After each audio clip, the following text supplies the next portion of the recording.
Innovation. A while back I came across an article. Not a great article, but I love the headline. Innovation is the new executive pornography. So I think we can accept that innovation is the buzzword of today. Now we're here to discuss this buzzword, specifically disruptive innovation and the associated paradox of innovation. Now my name is Pelech, and I'd like to introduce my partner Grayson. And when you look at us, you should be thinking paradox. Okay, now for the spoiler alert. I'm going to tell you what the innovation paradox is right now.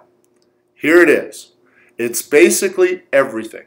Every traditional, conventional notion we have about organizations is in fact a paradox relative to disruptive or breakthrough innovation. I know this must feel like the kind of stuff Yogi Berra says, or like the Seinfeld episode where George does the opposite of anything he intended to do. It might seem ridiculous at first. How do you think long-term but get results now? How do you decentralize but maintain control, compete and collaborate at the same time? And my favorite, cut costs and increase morale. And how do you do this across the organization? Now we're going to break this down from a corporate perspective, so we have to be serious. But first, before we get totally serious, just in case you don't believe me, it's pretty easy to show you that this is in fact reality. If I use the context of startups, here are a couple of slides from a Ben Horowitz presentation. He's the very famous and successful Silicon Valley VC. What do they look for in their startup investments? Well, they look for insane ideas, tiny markets, no monetization strategy, and courage. The kind of courage found in a college dropout. How does a company replicate this? And if they don't replicate this self-described insanity, they run the risk of being disrupted themselves. This is disruptive innovation. This is why it's difficult, why it's a paradox, and why established companies probably hate startups. So let's break this down a bit in marketing terms, since this is a marketing conference after all. This is the very famous quote from Peter Drucker about marketing and innovation being the purpose of any company and everything else being a cost. Maybe I need to get a life, but when I deconstruct this, all I see is paradox. The focus of marketing defines how a company interacts with its environment, its customers. Innovation is how that interaction needs to change, finding the non-customer. I think what Drucker is in essence saying is that the purpose of a company is to successfully manage this paradox that we're talking about today. Now all executives want their company's culture to be more innovative and for marketing to reflect that culture. This might extend to concepts such as rewards, recognition, employee and customer feedback, commitment to test and utilizing the latest in big data. And having a more innovative culture will likely result in more innovative marketing. But I don't think that is the definition of innovation as used by Drucker here. I think his definition is closer to Horowitz's because I don't see how else you can craft a comprehensive innovation strategy that will protect you from being disrupted. Understanding this distinction is key. Do you want to simply maintain competitive advantage or to maximize long-term shareholder value? On the one hand, you might miss legitimate opportunities to change the game. But on the other hand, you might be wasting time and money on new initiatives that haven't proven themselves. This isn't easy stuff, hence the need to manage this paradox. Classic marketing encompasses all the activities organizations engage in to hear and respond to their customers. But the focus of disruptive innovation is new markets, new revenue, markets and revenue that currently don't exist. To identify those opportunities, to systematically analyze them, and finally, to exploit them. These elements sound to me more like the definition of an entrepreneur, which implies running a startup inside a company. Does this put us back into insanity? Tiny markets, no monetization strategy, and courage? This is important stuff, which I thought was best captured in a little bit of dark, ironic marketing humor from Dave Packard of HP fame, who once said, "Marketing is too important to be left to the marketing people."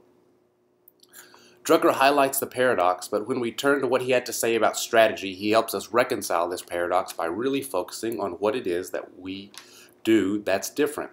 This is obviously a big simplification of strategic planning and only a piece of the puzzle, but it makes sense.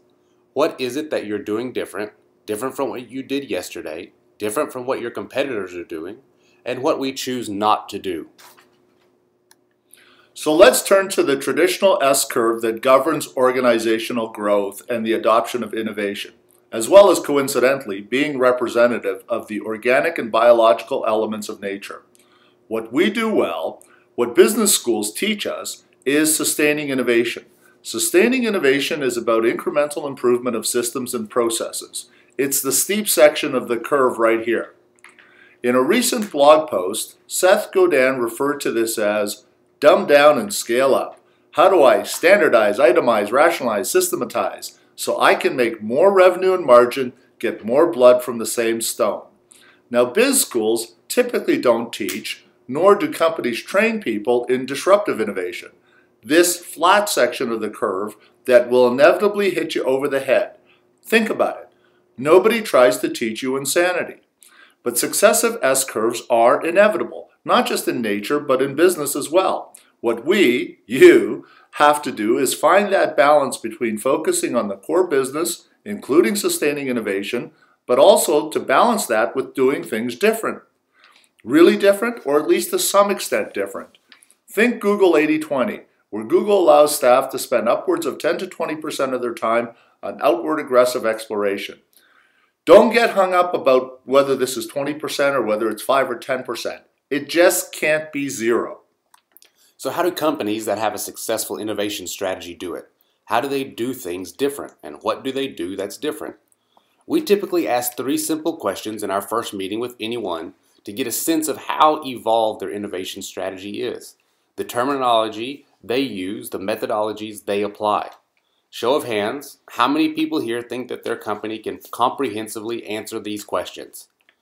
Well, don't worry about it. In a recent conversation with one of the innovation leaders from 3M, he guessed there would be approximately 50 companies in the world that can. This should be your challenge. Now, Horowitz isn't particularly helpful in telling us what to do in a corporate environment, so let's talk about some of these challenges and opportunities. First, I want to highlight some financial misdirection that goes on in the corporate environment. And we will get to some marketing misdirection in a bit. Now, companies consistently overstate expectations related to the current status quo. In fact, status quo is a well-known cognitive bias. As a humbling experience, I carry a PDF around with me that summarizes 106 cognitive biases that we have. Think about it, 106. And it's probably not a complete list. Your existing business will inevitably diminish at some point in time, and you won't see it because of these cognitive biases. This is why Peter Senge, who wrote The Fifth Discipline, has reflection as one of the key elements of leadership. Take the time to reflect, especially on your assumptions, biases, and mental models. By the way, this same bias understates the potential impact of disruptive innovations. When they hit, they will have an exponential impact. One recent metric that really struck me, given current stock prices, one particular study estimated that more than 50% of a company's stock price, when decomposed, is represented by future growth expectations. People expect growth. They expect you to figure this out. Perhaps we can have a look at the top 50 innovative companies to see what they're doing different. This is a recently published list of someone's version of the top 50 innovative companies. The link is included in the slide deck and I encourage you to review it. But what really struck me was the necessity to add the adjective elastic. It really highlights that innovation means many things. We need to think of it as a spectrum. The first thing when you leave here today, you can't just say innovation. It means too many things. You have to specify what type of innovation you're talking about. So let's focus on this adjective, elastic, the ability to adapt, respond, and create demand. The study highlighted 3 layers of innovation: industrial, service, and elastic. The top 50 innovative companies were chosen on the basis of their elasticity. Let's look at the elastic list of criteria a little more closely. I want to focus on some of the language: adaptive, radical adjacencies, social communications, ecosystems, multiple options. For me, what comes to mind is some kind of biological metaphor. In fact, I kind of like an immune system metaphor. Just like your immune system, the stronger your company, the more it can be exposed to the outside. The weaker, the less so. So getting your core processes and sustaining innovation right is huge. since it allows you to be exposed to more disruptive options. However, if you're not exposed to any outside foreign elements, it's like not being inoculated. You run the risk of a common cold killing you. It's War of the Worlds. Sticking to this biological metaphor, this might be one of my favorite references. Arie de Geus, who was the head of planning at Royal Dutch Shell, wrote a book that in fact was called The Living Company. And what he empirically deduced are the following 3 elements related to truly long-lived companies. Cast your mind back to one of the previous slides. If strategy is in essence the thousands of decisions people make related to doing something different, when you improve those decisions, you're improving strategy. Companies and institutions should be platforms to help individuals do or leverage what they couldn't do as well themselves. What does that mean with respect to the agile exploration of doing things different? It means developing these talents related to doing something different. I sometimes feel our work is as much about culture and leadership as it is about innovation. Oh yeah, one more biological metaphor.